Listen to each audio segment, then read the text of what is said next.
Les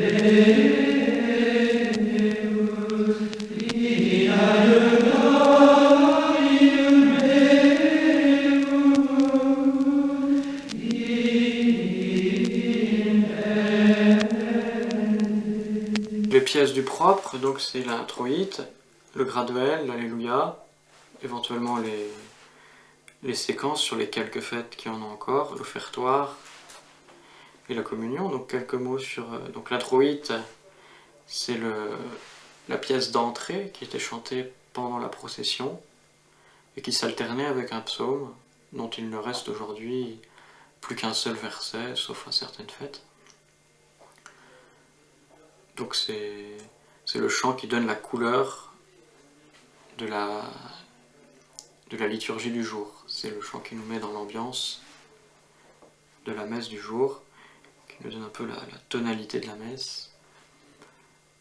Donc relativement facile et qui peut être assez facilement chanté par une chorale même de débutants. Ensuite, les chants qui sont entre l'épître et l'évangile, donc le graduel et l'alléluia. Donc le graduel, c'est vraiment une pièce qui était prévue à l'origine pour être chantée par les chantres, qui est souvent plus difficile à exécuter, tandis que l'alléluia est plus entraînant. C'est vraiment la pièce qui exprime la joie,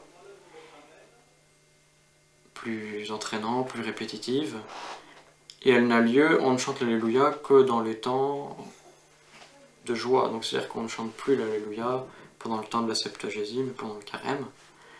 À ces moments-là, il est remplacé par le trait. L'offertoire, c'est également le reste d'une procession d'offertoire, donc qui avait lieu, on amenait les choses qui étaient offertes, tous les oblats qui étaient offerts, et cette procession est tombée en désuétude, donc il n'en reste plus que quelques vestiges, comme la quête par exemple, mais on ne chante du coup plus que l'antienne, et elle n'est plus alternée avec un psaume.